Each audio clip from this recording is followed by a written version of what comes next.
Hello everyone, welcome back to the channel. I am Madcapper and this is a video on Diablo Immortal. As you can see on the screen before you, we are playing Diablo Immortal, and I thought I'd give my kind of first bunch of days thoughts, feelings, and how I think about the game and whether or not this game might be right for you. I do plan to do more content on the game, which probably answers the first question, is whether or not I like it. I do plan on doing content on a bunch of different areas. Maybe they'll do good, maybe they won't, but at least it'll give me something to put content on the YouTube channel for in a game that I am absolutely enjoying. And that is the first and foremost and the most important thing. I am absolutely enjoying this game. I am enjoying every piece of the game. I am having fun with it. Even the grind is amazing. And I'll tell you what is creating this more fun than, more fun than any game I've played, including Lost Ark, in a long time. And if you go here and you see, this is all the things you can do in the game. Essentially, this gives me a snapshot. You've got a battle pass, you've got events, which currently are just a few early events things. You've got first kill of the day. As soon as I kill someone, I'll get a reward there. And then you've got shop skills, paragon quests, codex, bestiary, shadows, which is a underbelly of the game. Which requires some rewards. You see I have to do some stuff here. You've got friends list. And I'm going to click on friends because that, first and foremost, is where the fun of the game is. And actually, we're going to go a little further than that, than just friends list. We're going to go to some of the different things. So if I go to the shadows and I go, oh, thank you. And I go to Dark Clan and I go to members. This is the first and foremost fun of the game. You're like, what? The ability to see friends? No, it's the ability to play with friends. This game, unlike any other game I've played in a long time, since an MMO, since traditional MMOs, has people in the game that you're playing with and that you're enjoying to spending the time with. And it's a little glitchy, by the way. But absolutely strong game. If you see here, we're going to go into another thing, and that's called Warband. And these are the group of us that are kicking butt and having a lot of fun together. And you can see there's me, Mick Hooten, Top Rank and Noob, Marshmallow, Trigger Happy, Deadwood Jedi, Julius James, and I Relax. And we are having so much fun in the game. We're playing together a lot. We're having a lot of fun as a group. And we're just, overall, we're in Aftershock United. By the way, link in the description down below if you want to join the Aftershock United team, the group of players who are crushing this game. With available East, West, Euro, and Asian servers with clan leaders in each and every one of those. It's so much fun because you're in voice, you're chatting with each other, you're having interactions, and I remember that from back in the days of Dark Age of Camelot, and I haven't really found that since. Lost Ark probably could have had it, but I think not enough of us jumped in with both feet like this game, and I think that probably lost a bit of the MMO feel that this one has certainly captured. I mean, the fact that for the last 3 days, Trigger Happy, Deadwood, myself, as far as content creators, Top Rank Noob, Veiled Shot, we've even jumped in, Darth, we've had some fun with, just kind of interacting with each and every one of our clanmates at different times to do different things. As far as the game goes, now this is like an MMO in many ways. You're building out your champion. You see here I have an 8. That means I am Paragon 8. I've gone 0 through 60, and now I'm going through the Paragon levels. And it takes time, and it takes a lot of repetitive grinding, and that's the same for any game. But because this game has a nice flow to it, and you have the opportunity to chat and have fun with friends and play with friends, the net result is that you have a lot of enjoyable times. You have a lot of fun playing a game that otherwise could be just a boring grind. Now, like I said, I'm not going to go into detail each and every one of these little pieces because there's a lot to digest, there's a lot to explain, and there's a few different things that I want to do in specific videos to help people out in those areas. But overall, the basic grind of the game is you go through a dungeon, you get loot, you may see loot like these two here, which you want to then, of course, identify and then make sure that you're using. If they're better, if not, you move on. You want to install your loot. You can see here there's gems, and then there's, I think these are called lesser gems. I call them lesser gems. I don't know what they're called. And you just want to keep upgrading and keep going, keep, you know, burning through stuff and finding cool stuff. There's also, I have a really fun video that'll be coming out probably tomorrow on PvP.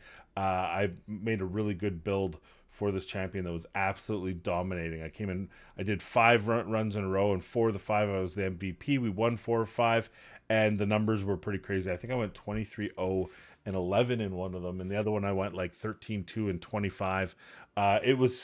It was crazy how good the build was. So we'll have a video on that. But yeah, this is the deal that you have. This is what the game's all about right here. It's about building up your character, finding these legendary gems, which by the way is one of the pay to win aspects. It's the shard. If you're from Raid Shadow Legends, it's the shard opening. You buy a legendary crest, you go through the dungeon, an Elder Rift, and you get one of these things, and it might be a good one, it might be a bad one. I do not have all the ones I want. I have 4 of the ones. Maybe I could argue 5. I will stick with as far as gems, and maybe I'll do a video on gems at some point. But that's kind of the continual piece. But I've also realized that you don't have to spend there either. You do get daily crests. It will take time, and that's the biggest thing. Is there a pay to win aspect? Sure. There is. It's a mobile game, and that's the industry trend. That's why they're making these games, is to make money.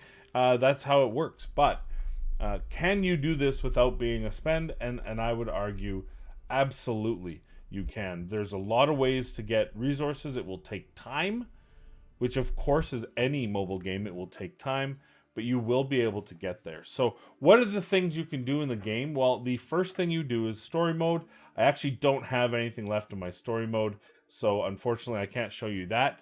But it's just like any other typical campaign. It runs you through a storyline that has level gates, so it stops you in certain levels and forces you to get some levels and then come back. Then comes the grind, and the grind is one of a couple different things. The first one, if we go over here, are the Elder Rifts. Now, typically you want to run Elder Rifts in groups, and this is where you put the crests up. See, I don't have any legendary crests currently. I burned through them all. Don't really need any more, other than eventually I'll need some to be able to level, but I'll get those naturally in the game as opposed to spending them at this point. And then you run through the dungeon, and running through the dungeon, we'll run through one while we talk just to go. I've got enough time. So normally you do this in a party of 4, makes it the most fun. It allows you to get experience streaks, but essentially you're just running through a generated dungeon, and you're attacking and killing mobs. Now, the best way to do it is to group mobs together. So here's some blue. These are epic mobs. These are the ones we want to kill. So now it's time to start using our abilities, right? To really start leveling up. And you see there's a kill streak. That's a big part of this game, is to continue to get kill streaks and continue to kill enemies. Now, I'm not going to get a kill streak here, I don't think, unless I can... No, I can't find another mob to beat it. So when you're in a group of 4, typically what happens is one of your champions, typically the Crusader, will run ahead and continue to look for mobs so we can continue that kill streak. But what I will do is I'll just randomly hit these guys, and I'll keep running through. And so that way when it gets to the big groupings, at least I get a good grouping. I want these rares because they offer the more experience. I don't think that's enough. So see, I got a special ability that allows me to spin my shields. Oh, except for I killed the experience orbs. I didn't think I would kill them with that. I'm so strong. And this is what you're gonna do most of your game, is you're just gonna come through, and you're gonna be fighting these guys. You're gonna be fighting mobs, and that's it, right? And like I said, for me, when I do solo runs, and I do this usually a lot quicker, I'm looking for those. I'm looking for the legendary and the epic mobs to fight.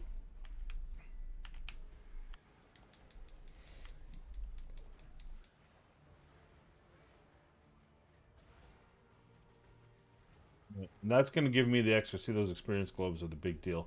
Experience globes only drop from epic or higher, so I want to make sure I'm fighting those ones. Oh, I might be able to keep the streak alive.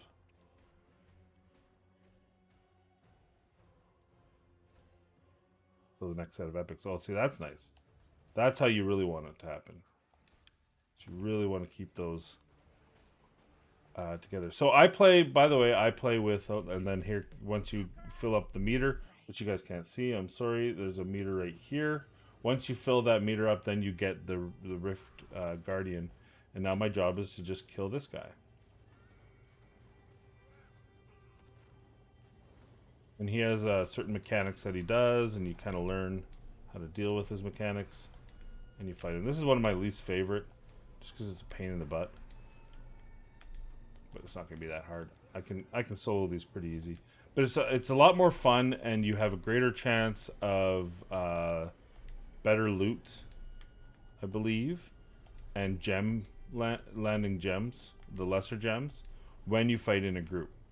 And it does scale, so your group in an Elder Rift doesn't have to be all the same level, which was such a smart move.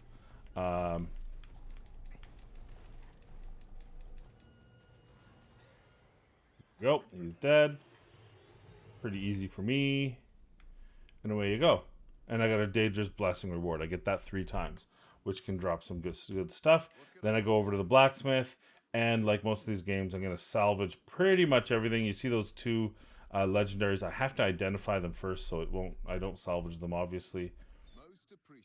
And there you go. That's it. And rinse, repeat. And you see the bar along the bottom. I'm almost Paragon 9. Then we get out of the rift, and we call it a day.